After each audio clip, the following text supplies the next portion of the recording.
How you guys doing today? My name is Cano. I'm also known as Cano.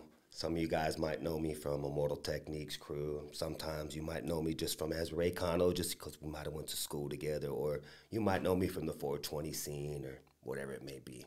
It's my honor and my pleasure to be here on MakeN Changez, and this is my story.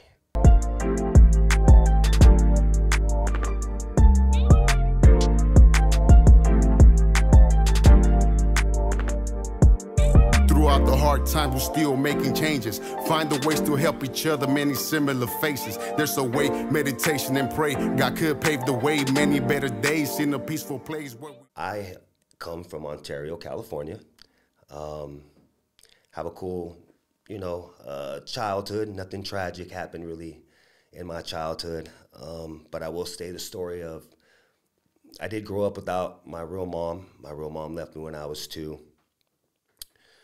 So my Nina, my cousin, basically raised me until my dad ended up marrying his wife, and which is my stepmom. So I've known that since I was a little kid.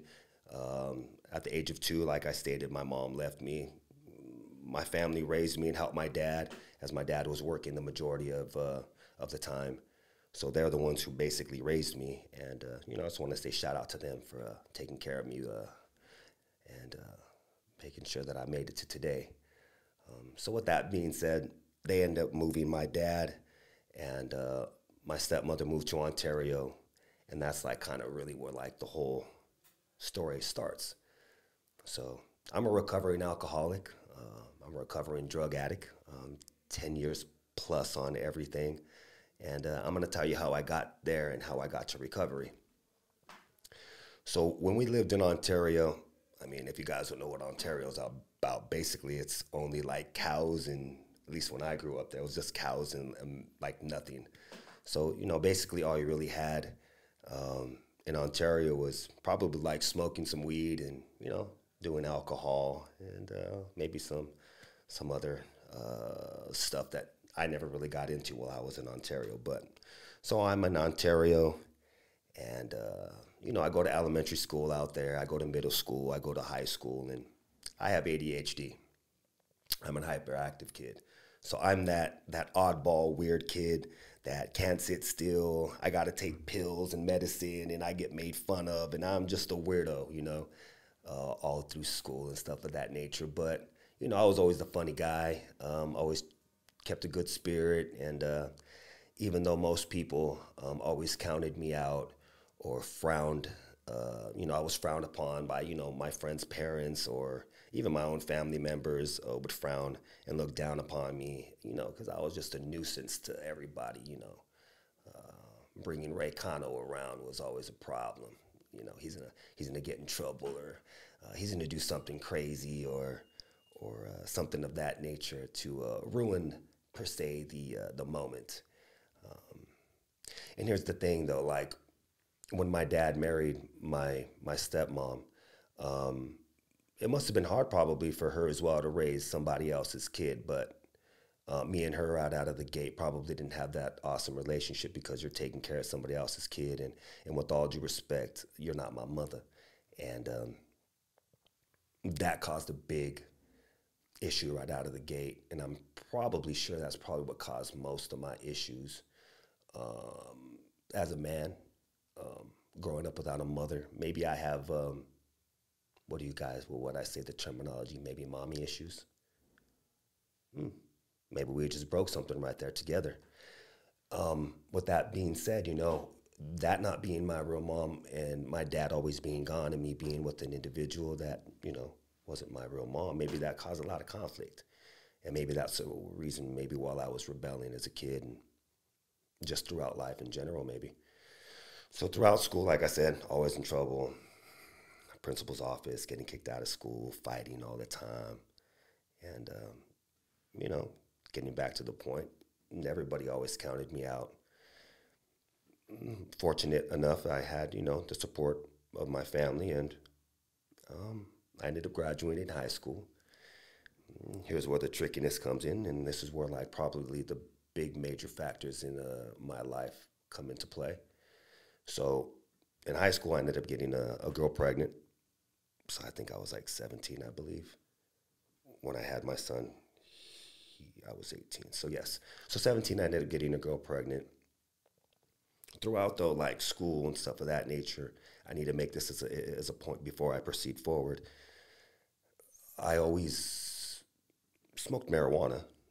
Marijuana was always something in my life, especially in Ontario. Like I said, there was really not much to do, and we didn't do drugs and stuff of that nature. But we all smoked pot, and we all smoked cigarettes and stuff that normal teenagers, probably do.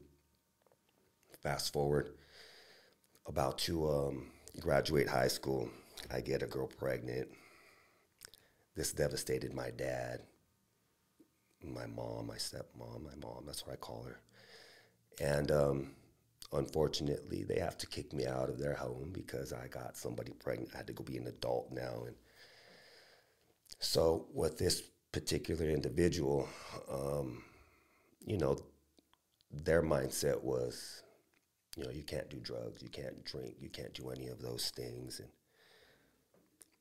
marijuana was always something that was good in my life because for at least my belief, it brought me to a norm due to my ADHD, due to my hyperactivity and stuff of that nature. But this individual did not want me to do that because I was going to be a father, and those are probably not things that a new father should be doing with a brand new baby. So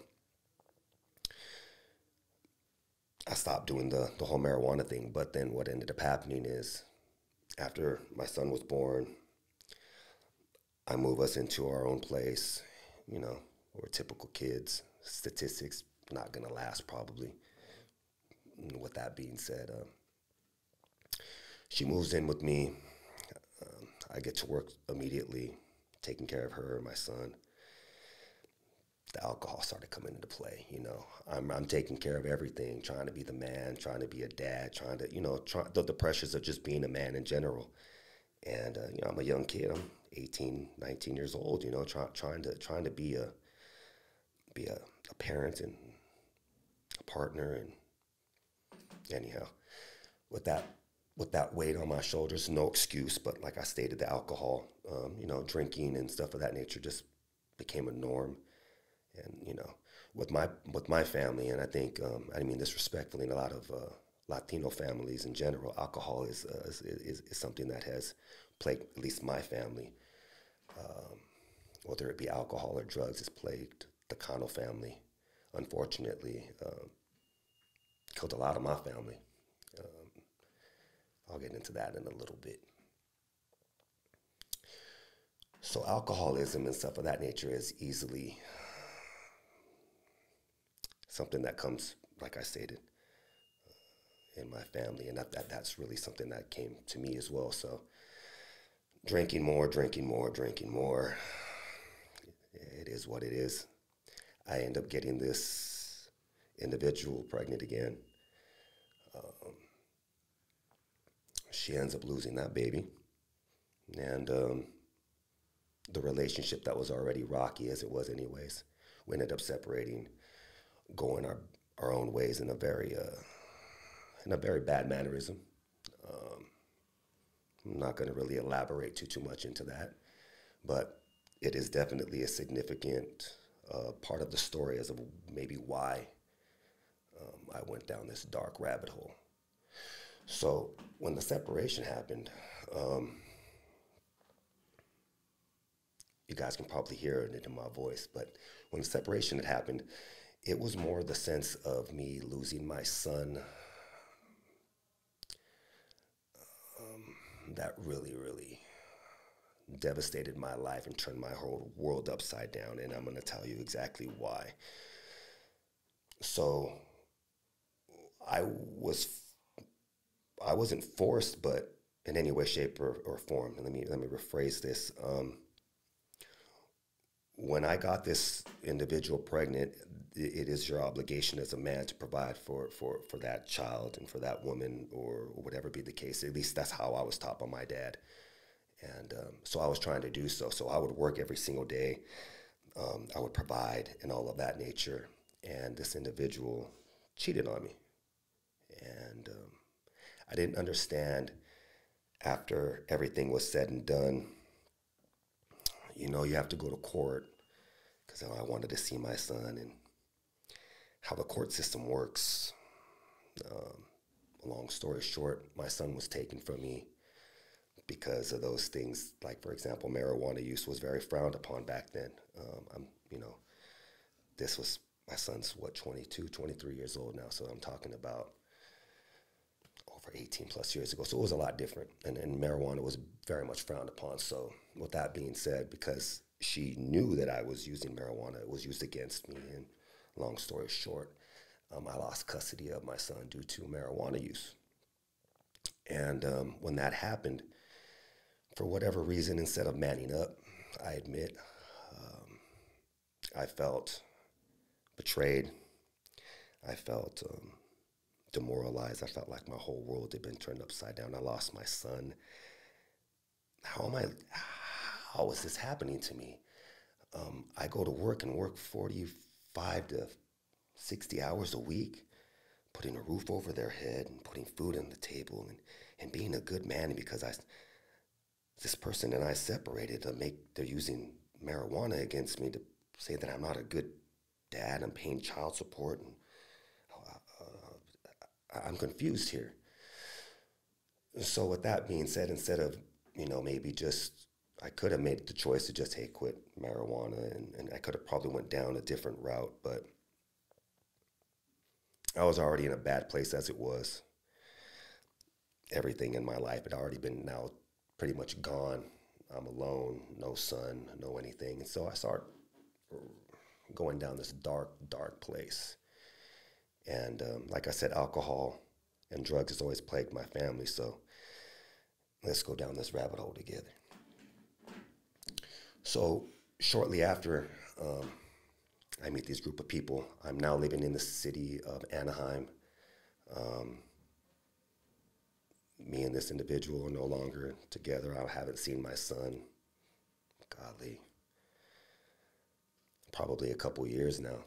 And that's my own fault. I take responsibility for that. But at this point in life, I'm either from the time that I woke up drinking alcohol to the time that I went to bed drinking alcohol, marijuana on a daily usage.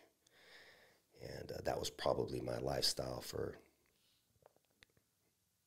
golly, probably about a good 4 or 5 years. After the fact of our separating, I didn't see the kid for many years due to alcoholism, drug use, and so on. And then it got worse.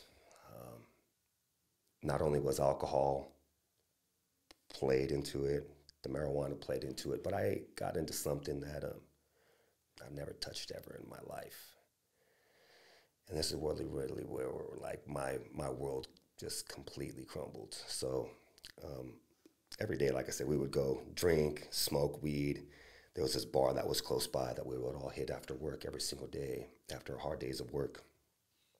And I remember going in there all the time, having a good time. We'd play pool, hang out with some of the ladies that were there, hang out with some of our coworkers. It was always a good time. We'd always be drunk, though, and I guess that was the thing to do, and we thought it was the cool thing to do. I remember one of my buddies, I'm not going to name any names, but still to this day, you're my best friend. I hope that you know that, even though the choices that were made. We ended up picking up this feller, and this fella ended up dropping something in the back seat. We're going inside. We go drink up some more. We come back out, and my buddy, oh, wow, look what I found in the back. What you got back there, man? Pulls out a bag. Didn't know what it was because I've never seen this ever in Ontario. I've never seen it in my life. Pulls out a bag of methamphetamines. And didn't know what it was, but he puts it back in his pocket. Hey, man, you know what? Forget that you even seen it. Oh, what is that, you know? Curiosity was what kills the cat. And I do remember this, you know, and again, I don't put blame on nobody. Some people say, oh, you know, this person introduced it to you, so you should blame them for why your life went the way that it went. No, I don't believe that, because my life was the way that it was by my own personal choices, and everybody has a choice in life. And You can't blame others for the choices you make. So moving on forward, I keep pressing him, like, what is that? What is that? You know, I want some of that. You know, give me some of that. No, I can't do that to you, man. This is gonna fuck your whole life up. No, man, I can do it. I know what I'm doing. I'm a grown man, but whatever be the case. And chopped it up, took a line, snorted it, and that shit was awesome.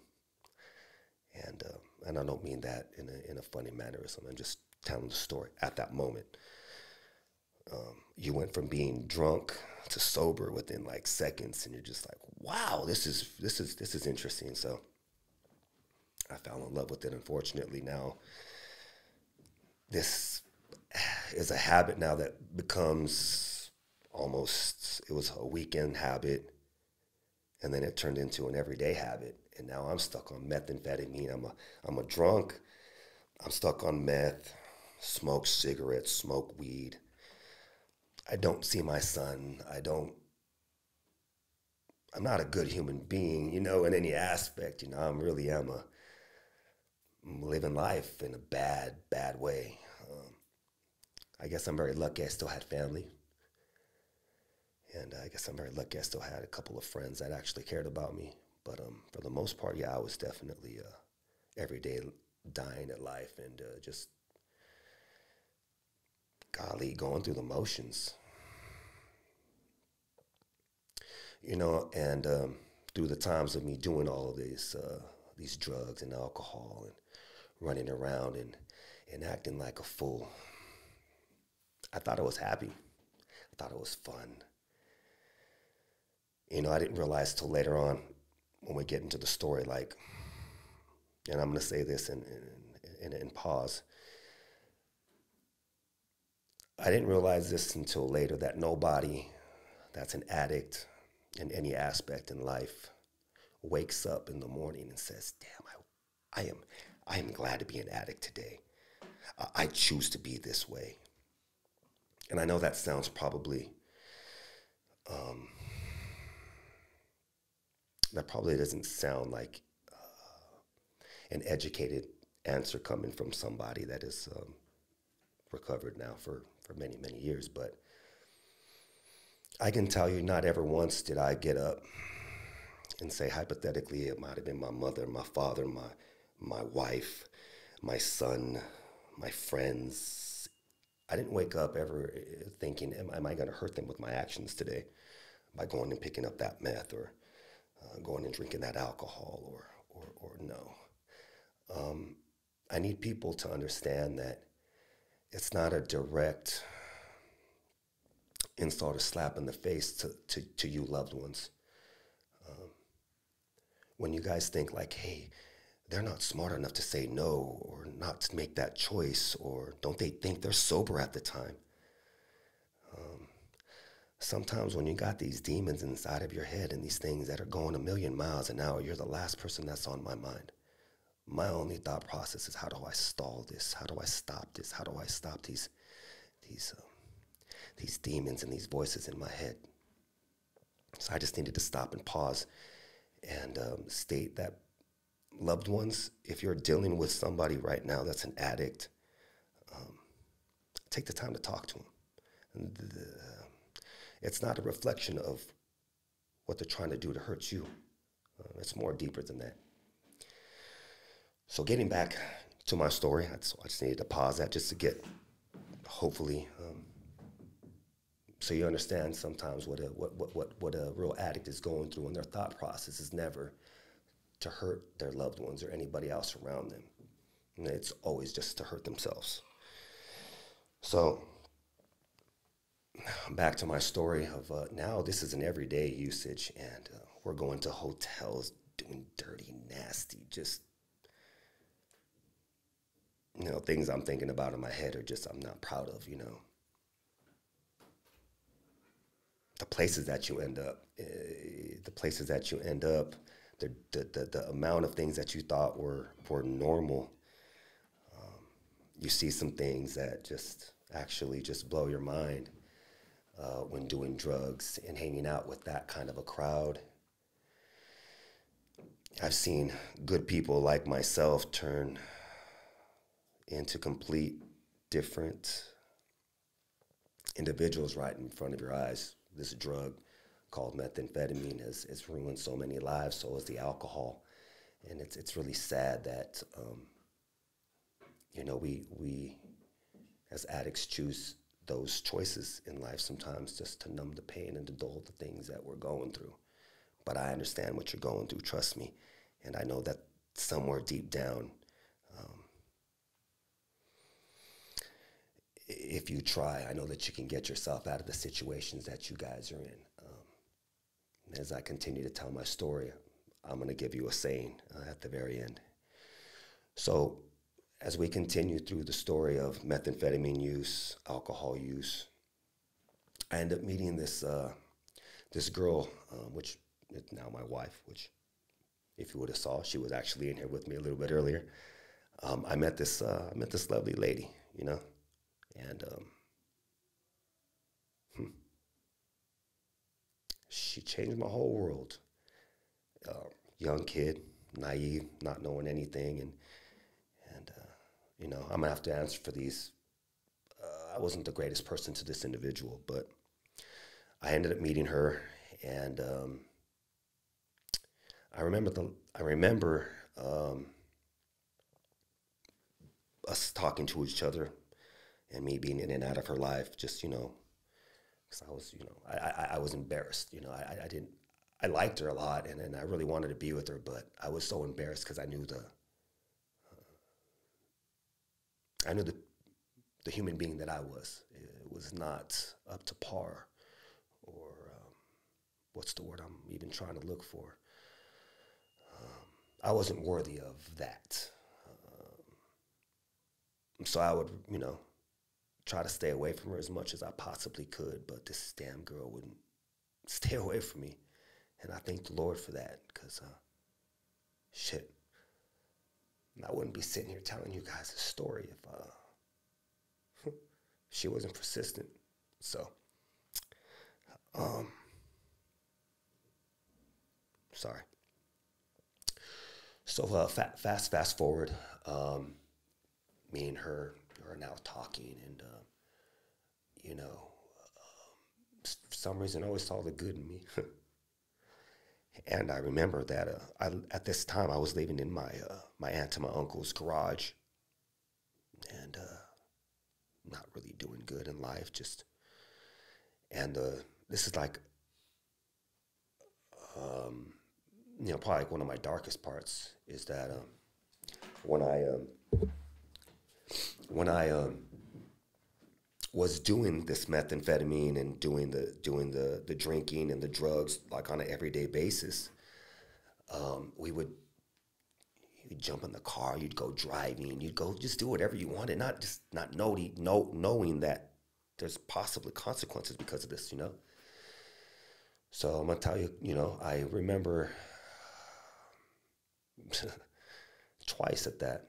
I don't even know how the hell I'm here to tell this story. So I ended up catching a DUI right next to my Nino and my Nina's house. Trippy story. I ended up leaving, and I'd already been drinking, and I don't know what the hell I was thinking. Stopped at a store, picked up a couple more 24s, went through the Jack in the Box driveway, pounded those two 24s, and I remember, and I'm in Anaheim, and I'm making a left to go down like this long street. I must have blacked out, and I ended up having my car in the back of like a van, and my head went through the window. Don't know how I lived through that. By the grace of God, he sent an angel, because this cop came, and there's like people on the side. They all can smell me. I reek of alcohol. Cop comes over. I guess he knew that I was going through something. He said, "Where do you live at, man?" "I live right there, man." "You're going through something." "Yeah, I am, man." Gets my car, gets me in his car, tows the car up to my aunt's house, lets me out of the car. He said, "Looks like you're going through enough. I'm going to let you free today." Thank you, sir. You think somebody would learn their lesson, wouldn't you? Not this guy. Probably about 6 months, maybe 8 months. Driving again. Drunk as a skunk, but I'm all methed out and all that. Going to go hang out with some people like an idiot, like at 12, 1 o'clock in the morning. City of Riverside. Woo! Get pulled over. I get the real DUI. So, fast forward now. Back to this lovely girl that was persistent.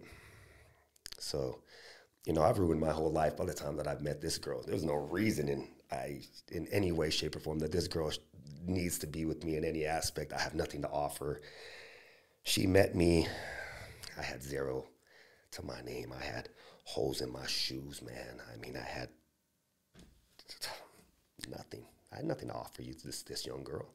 I was older than this girl by, how many years older am I than you? Like 4 years? So I'm supposed to be the adult. I'm supposed to be the one to teach you. I'm supposed to be the one to show you right, you know? I'm not right. So how am I going to show you any of those things, you know? So I get to a point in my life where, you know, I'm with her and I'm staying at my aunt's and my uncle's, like I said, in a garage. And for some reason, I end up going to her mom and dad's home. And for some reason, I owe my life to them as well, because I don't think any other, you guys are all parents in the room, I don't think any other, including myself, would allow their boyfriend to stay at their daughter's home and stuff of that nature. And they allowed me to do that. They knew that I had really nothing, and they opened their doors to me, and knowing that I was with their daughter, and really helped pave a way for me, especially for where I am today and why I am here today. So I'm living there, and I'm still a drunk, you know. I had stopped doing the meth, obviously. I had stopped doing meth because on this little adventure, I died twice on meth. And you're probably like, how did you die on meth and you're still standing here? I mean, I got some stories for you guys, man. The first time we were sitting in a vehicle, and I don't know, I mean, I just know that I had blacked out, and I don't remember very much anything. We were driving, and I was the passenger, and we had probably done like 2 8-balls within like probably about 3-4 hours, you guys, and we ended up taking this drive, and I remember like telling everybody in the car, I can't feel my heart, I can't feel anything, and then just being like done. And then I remember being like hours later just up, like, whoa, what the fuck happened? And you would think somebody would have learned off that one. No, I didn't. I think it happened a second time as well, but I was at and this is when I stopped doing the meth. I was in a hotel building, and it was like 5 or 6 of my friends with me. And again, same thing, we probably went through a few 8-balls within a couple of hours. I was sitting on the couch. I remember everything just going blurry. And I remember the time, it was like probably like about like 5 p.m. Everything I don't remember after that. I remember sitting in the chair, gasping for air, probably about 7 o'clock the next morning a.m. And everybody's partying, everybody's still doing shit, hitting the pookie pipe, everybody's just partying still, nobody checked on me. And that's when I realized, like, I didn't die twice. I don't know why I'm here right now. I don't even know why I'm alive. I got some alcohol that was out of the refrigerator because my head is spinning. Drank some of that alcohol. Everything got a little bit right. Drove back to my aunt's home. My wife was sitting there. My aunt was there. My cousin was there. And you need to tell us what's going on, because we can tell something's going on with you. And I spilled the beans. Yes, I've been doing meth for this amount of time. I won't ever do it again, guys. I'm coming clean. I don't want to do this ever again in life. And I'd like to sit there and tell you that was the last time that I ever did it, but I'll make the story quick. I did do it 2 more times after the fact. And it was more of a reasoning of why I quit, you know, because alcohol is always a factor. Alcohol is always a factor why it ever came into play. So I quit for a very, very long time. And then obviously I was at a party, drinking some alcohol. Some was handed to me. I did it, immediately felt the regret, so pissed off at myself. Why are you doing this? This is, oh my gosh, so mad at myself. Just so disappointed. Stopped again.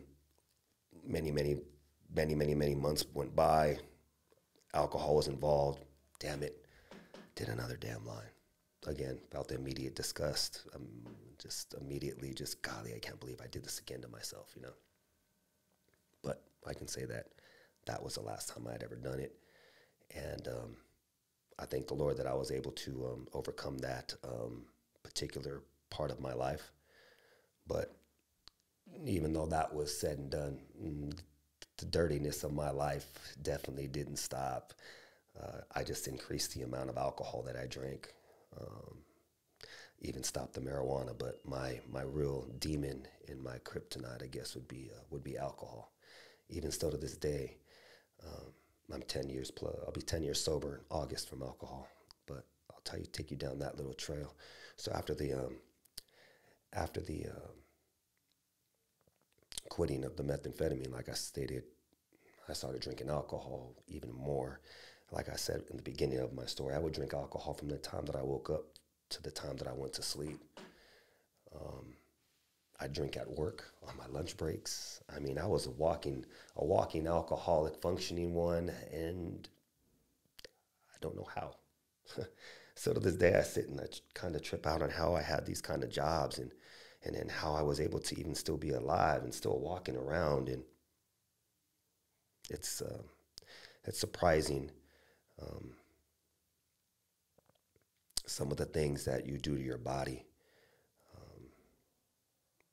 It's surprising how we as addicts don't recognize the things that we're doing, the amount of pain that we're not just causing to ourselves, but to others. And, you know, addiction is really tricky.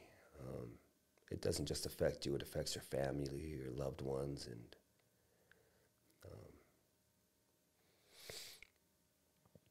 sometimes it's very hard for an addict to open up to their family and tell them really what's going on inside, so they'd rather just drown their feelings out. So, you know, again, throughout this conversation and the story that I've told you, take the time to talk to people that are going through something, because a lot of the times they're acting out because the pain that they're going through is just so unbearable that alcohol or drugs or whatever it is that they choose to use or abuse sometimes is the only way out. So I, at some point, with the whole alcohol, like I said, I work with a guy by the name of Immortal Technique. You guys know me through that, and I actually got kicked out of the crew due to alcoholism. I remember the time that I went to a show, and you would think I have all the alcohol accessible to me. I'm backstage, VIP. Tell you a little quick story, and I'm going to continue on to the good part of the story. But you think, hey, it's alcohol right there. Drink it, have a good time, be a normal human being. No, not me. I, for some reason, had this. And here's the thing about an alcoholic, or in my belief, somebody that's an addict. Not only did I have the alcohol there, I wanted to run across the street to the 7-Eleven to get some more alcohol as well. And this is where the story gets kind of crazy. So I was at a show, had alcohol there, ran across the street, got some more alcohol, and throughout that process of me doing it like 3 or 4 times, it's a story I tell to all my friends, but it's a true story.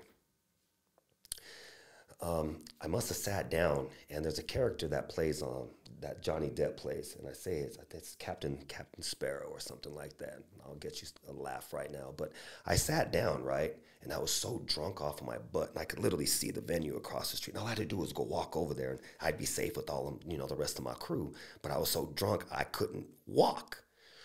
So I said, all right, I'm gonna put my head back real quick, and I'm gonna just close my eyes real quick, and then I'm gonna go walk across the street. Well, I guess when I ended up opening up my eyes, there was this dude that he looked crazy, looking like Johnny Depp, the guy that character that he plays in that. Anyways, this dude robs me of all of my stuff, man, throws me on the bus, and I wake up like many hours later. The bus driver wakes me up, tells me, hey, man, you need to get off the bus. I've been watching you, this whole night to protect you, make sure you're good.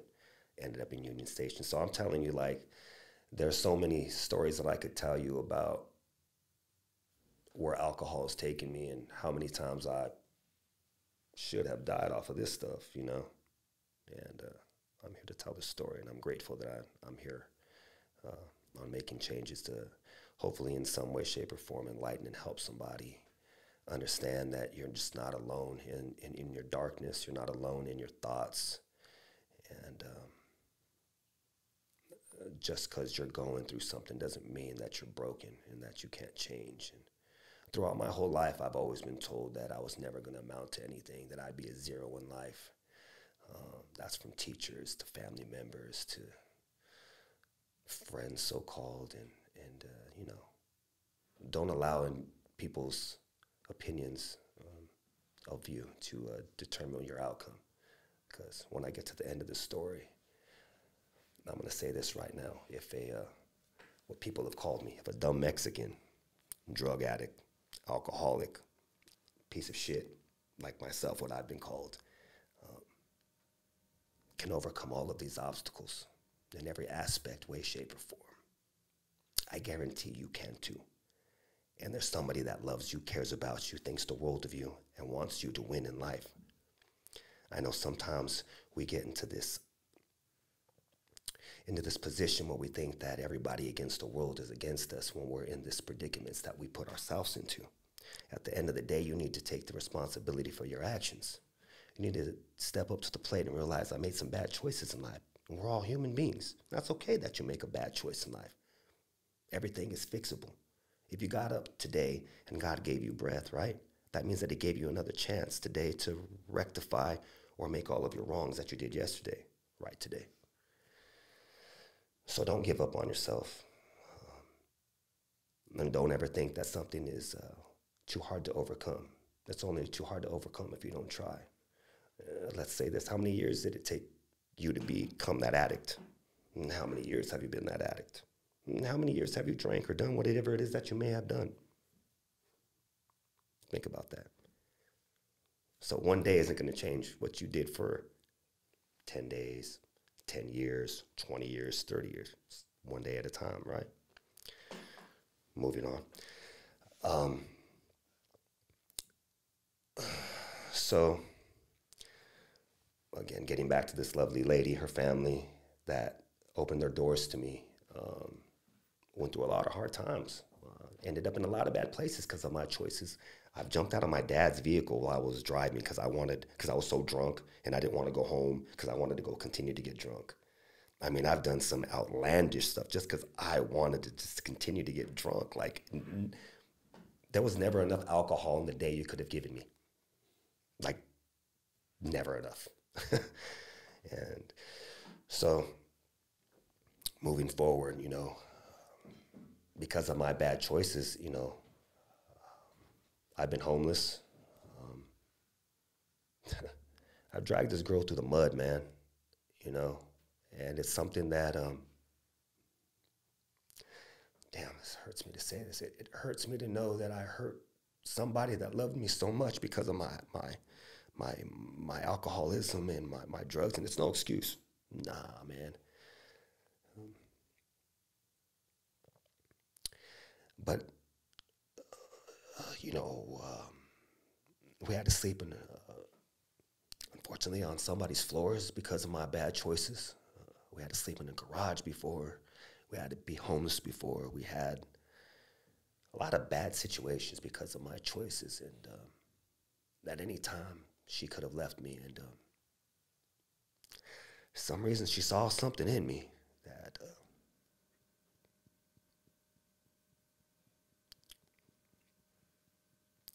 she always told me, you're going to be great one day, man. Yeah, right. Me? Never. And she stuck with me through all that stuff. And sleeping, I just, it's just the whole story of, you know, is crazy because even though I was like a drunk, she would always push me to try to be, you know, positive. And that's really, at one point, finally I landed this really good job. This is what the story's gonna get a little bit better now. But I'm telling you, everybody has a story. Everybody has something that's deep, and everybody has a past. And everybody can overcome their past.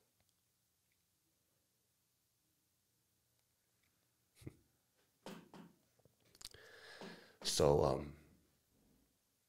throughout this journey, I ended up landing a job with this cool company out in Orange County, and it was a ventilator company.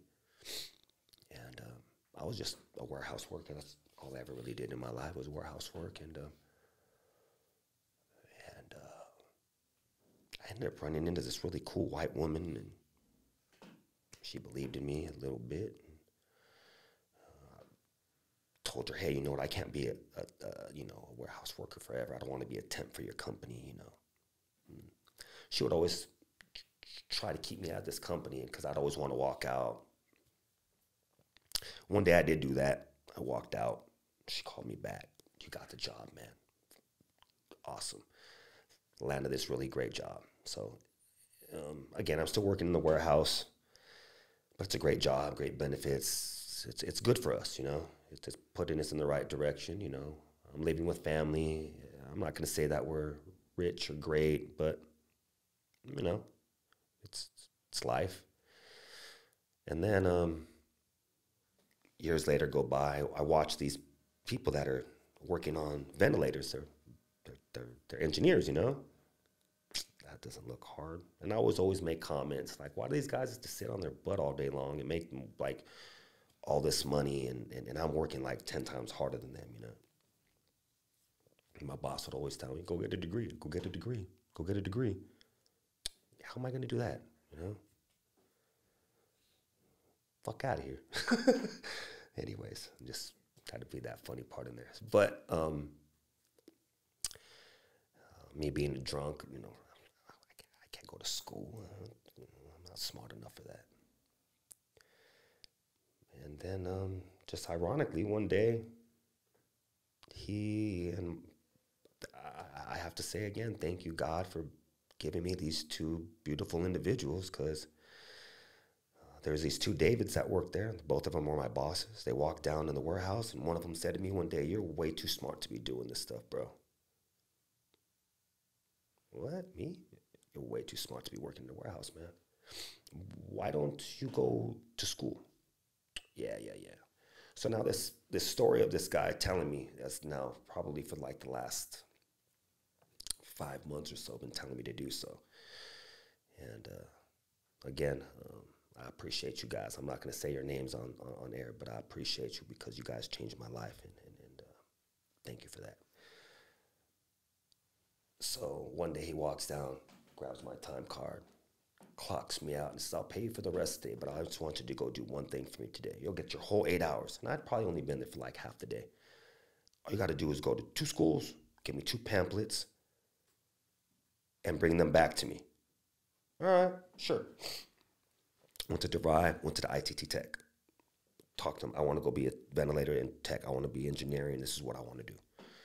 And so I got information about it, went back, told them, here, pay me for the day. Cool. Another day goes by. I want you to go enroll in one of those schools now. I'll pay you for the rest of the day.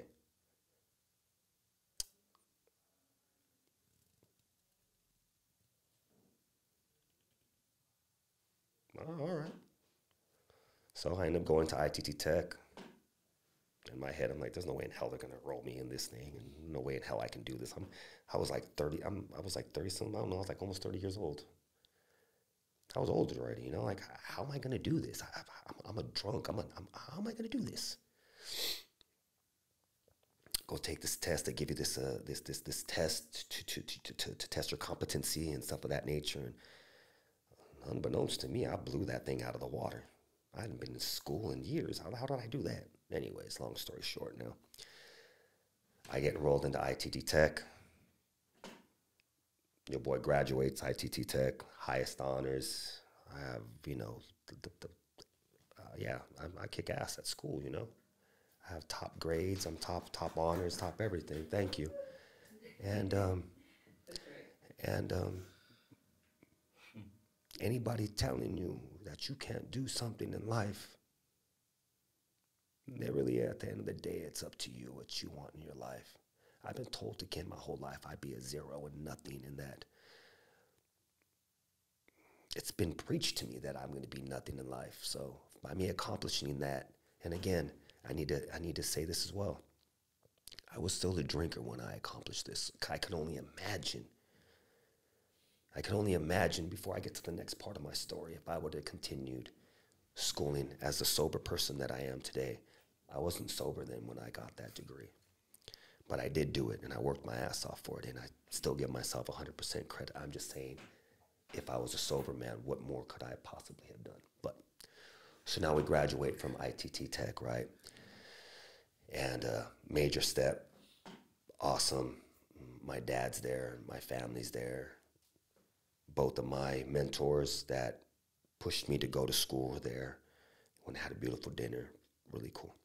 End up unfortunately though, I was supposed to go to school, so as soon as I graduated, I get this huge bump at this company I worked for, and everything was supposed to be all good and gravy, but that company got bought out, and long story short, they pretty much let everybody go, and whatever. Before that happened, I ended up landing another job, which is a really, really good job in the city of Irvine. And I hate to spoil the party, but this is where I have to give you a little bit of bad information. Very sad, and I hope that I don't cry. But this is where the life changer actually happens in life. And again, this is what I've been praising the whole time, telling my story, is that you've heard a little bit of the obstacles that I've been through. So just be aware and cognizant that you have the ability, again, to make the changes in your life, to be a better human being. And so I get this new job in Irvine, and I've been there, and it's the best thing that could have ever happened to me and for my wife. And this is now, we're doing great in life. We're living in our own beautiful apartment at the time. You know, everything's is great, you know. And then I get a phone call about 10 years ago. I think it was February 2nd or 3rd. My dad passed away 10 years ago. And like I told you guys in the story, I didn't use drugs, or I didn't use marijuana, or I didn't use anything. I was an alcoholic, a full-blown alcoholic. And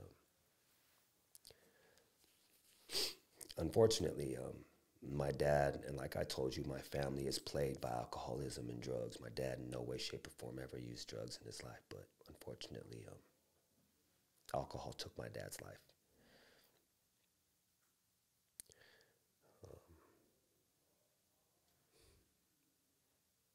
You know, it's hard when your hero dies, you know. He's really all I had left, you know, and it really, really tore my whole world upside down, you know. He was my best friend, you know, and I didn't believe it when I got the phone call.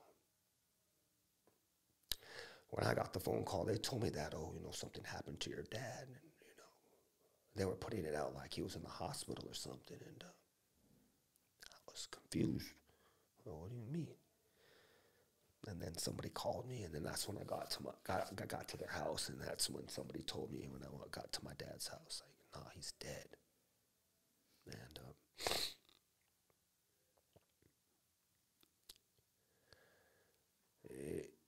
it's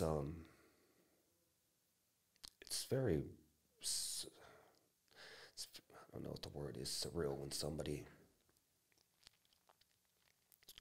as special as that dies, you know.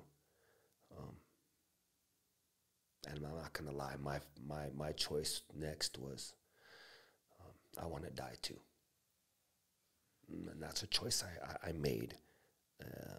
I'm gonna die. I'm gonna.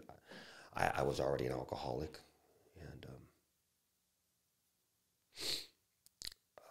shortly, here's the kicker too. So my dad died on I think on a Monday or Tuesday. You know, I got this information, and then shortly after that, I had to go to court for a custody battle for my son, and I lost full custody that very next day as well. Or not full. I didn't lose custody. What had happened was the custody that I had been manipulated in a certain way that I lost certain things for something that I didn't even do, and it was just like the icing on the cake. And my choice that day was, all right, we're gonna go drink, get fucked up, and we're gonna follow my dad's suit, you know. So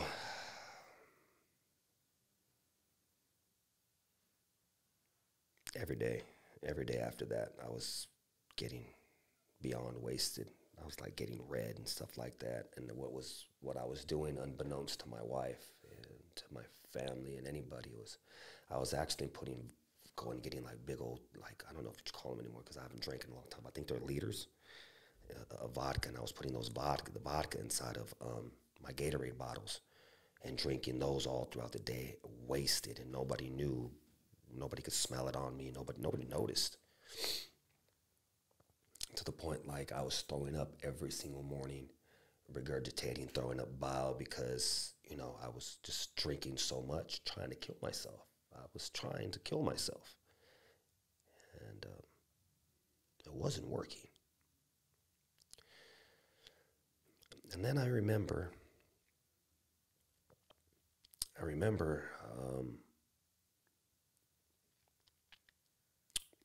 just one day, we all got up. Hey, let's go to the bar. And that was a favorite bar of mine that I would go up to. It was my friend's bar, so I'd go inside of this bar.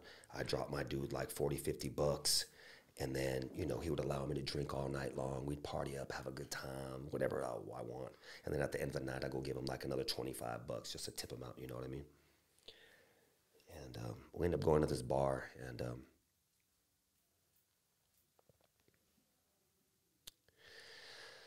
I'm drunk. And here's the weird thing that trips me out, and I don't remember how this happens.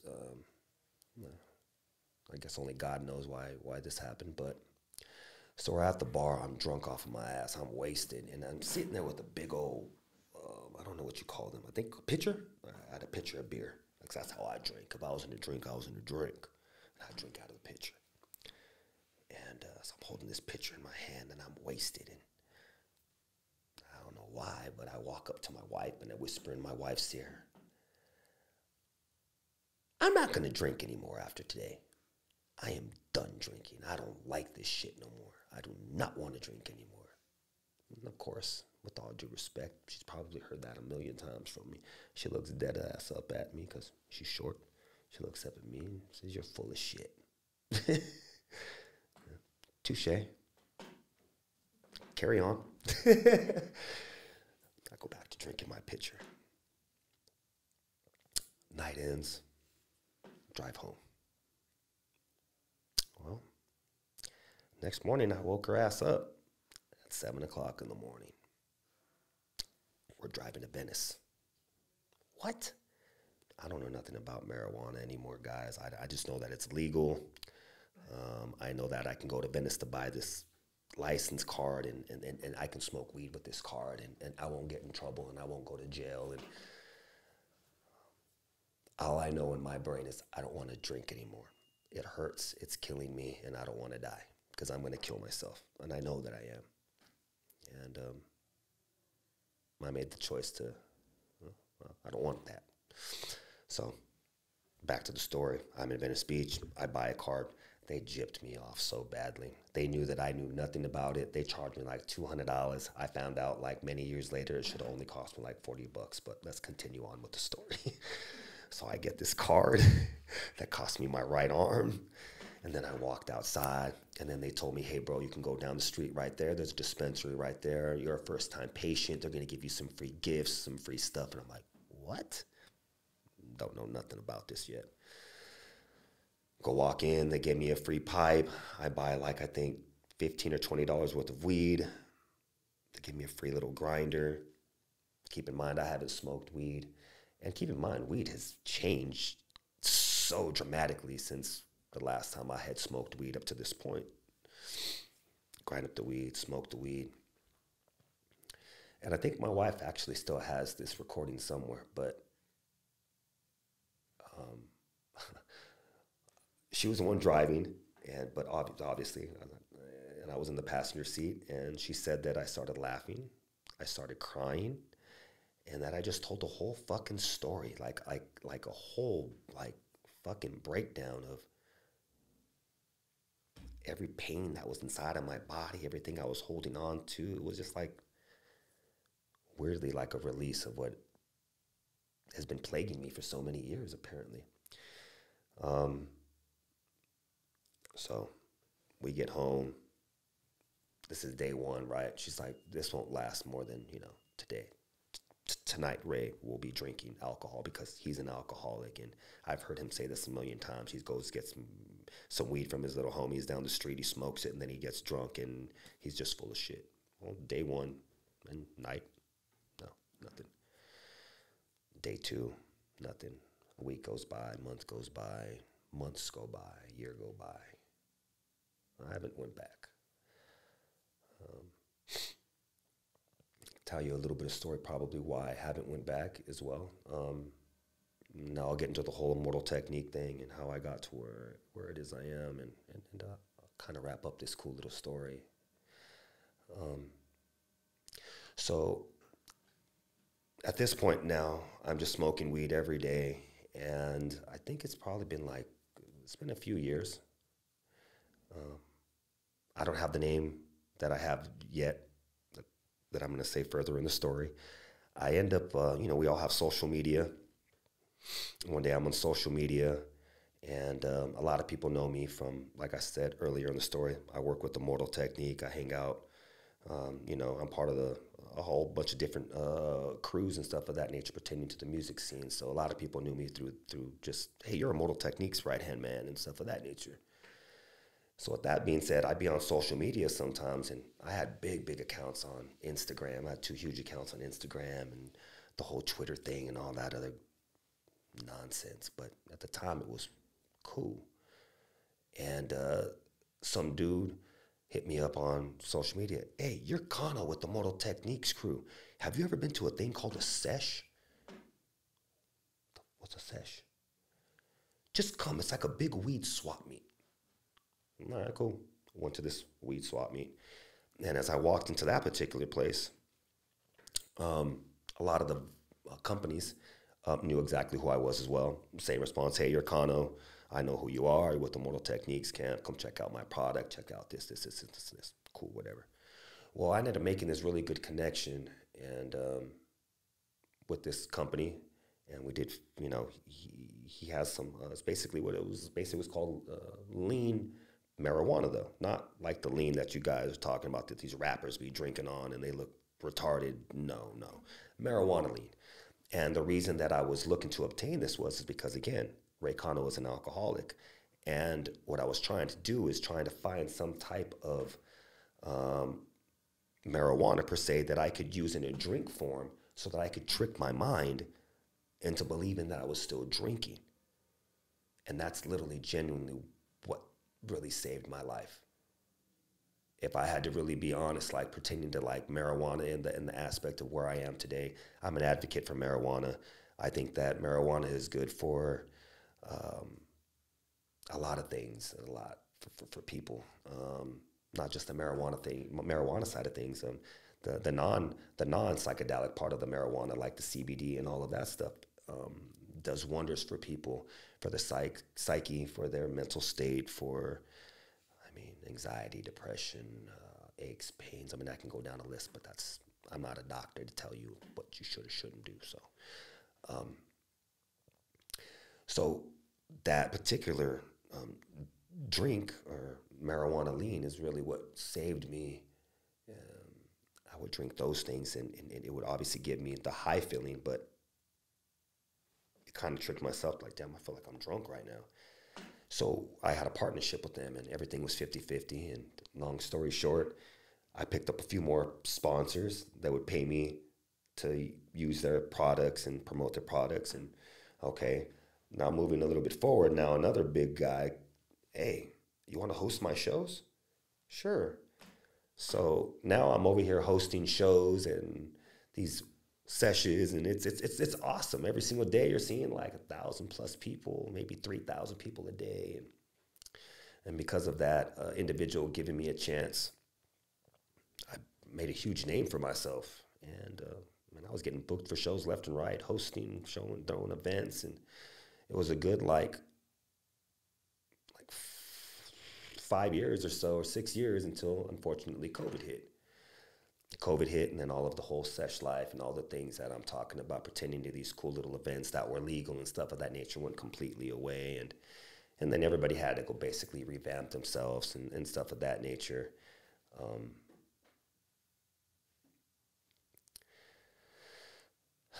So, the whole events is what helped me get to the position that I'm even sitting in today.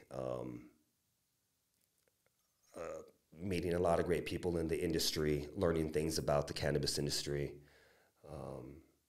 just being connected to the right people and hearing a lot of people's stories, and what it has done for people. So a lot of people then ask, me this question, like, hey, what is it that you do for a living? And I think somebody behind the camera wanted me to answer that a little bit earlier, and I said I wanted to wait till I got towards the end of the story to kind of put the icing on the cake. I have been 10 years sober in August, and from the beginning of my story to where we're at right now, you've heard of some obstacles that I've had to overcome, and these obstacles have been self-inflicted. I've chose a lot of bad things in my life, and I take full responsibility for all of my actions. So again, what I like to praise is all actions have reactions, and it depends on what your reaction is how your ending can be, and your ending can be beautiful just by you making the proper choices to make those changes in your life. And with that, I was very blessed to be in the position that I am in. Again, knowing the proper people that I know, being known in, the cannabis industry, the music industry. And what you had asked me was what I do for a living. What I do for a living, I'm a biomedical engineer. And I got this degree, like I did state when I was working for that ventilator company. I work for a hospital. I basically fix life-saving equipment. And that is my day-to-day job. So what I wanted to end with, if I can, is, and I said this, if a stupid Mexican that everybody counted out from he was a little guy all the way to the man that he is sitting here in front of you guys today, I've been told by everybody that I would never be anything. Everybody told me all I'm going to be is a drug addict. I'm going to be an alcoholic, and I'm probably going to be dead or in jail. And in no way, shape, or form am I sitting here boasting or in any way, shape, or form bragging. No, what I'm trying to get my point across is that everybody has a story. There's some things that I'm not proud of. There's not a lot of things I said on here, but I am an open book, and I've done some really, really bad things in my life. I made some bad choices. I've done a lot of people probably in my life dirty that didn't deserve those things to be done to them because I was an alcoholic or I was on drugs or I was doing something that wasn't who Cano is.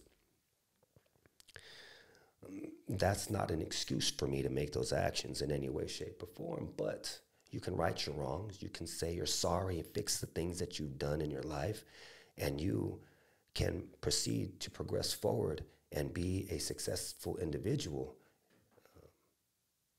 My whole life I've been told I wouldn't be anything. I'm sitting here in front of you today. I'm alive and I'm breathing. I thank the Lord for the people that have stayed in my life, given me encouragement. You guys all know who you guys are. That same guy that was told he'd be nothing, thank the Lord. None of this is because of me. I know this has to be all God, and I know this has to be just God speaking, and everything that I have obtained in life is all due to the blessings of God. I have my own home. I have my own cars. And it's not that those are things that are important, but those are all things that were told to me that I would never, ever, ever be able to obtain in life because I was Cano, the one that everybody counted out. And before I get up out of this chair, I would just like again to say thank you to MakeN Changez. Thank you for this opportunity. Thank you for allowing me to tell you my story. And I hope in some way, shape, or form, the story that I told you can help you understand that you're not alone in the world that we are living in. Whether you're a man, woman, or child, we all go through things that are up here. Some people go through things that are harder than others, but no situation is any less than anybody else's because everybody's situation is important to them. Understand that most of the time that you think that you're alone, you're not. There's a lot of people that are out there that love you and care about you and really do want to see you succeed in life. Not everybody's against you. Take accountability for the choices that you've made. I can sit up here all day and make excuses for why I was in the position that I was in. But sitting here today made me understand maybe some of the reasons why I made those choices as a young man. Everybody grows. Everybody has a chance to fix theirself. And again, I say this all the time. If God wakes you up tomorrow, that's a blessing within itself. Love yourself, care about yourself, and never give up on yourself. My name is Cano. I'm one part of Immortal Technique's camp. It's my honor and my pleasure to be here on MakeN Changez. I love you guys. Thank you for allowing me to give you my story.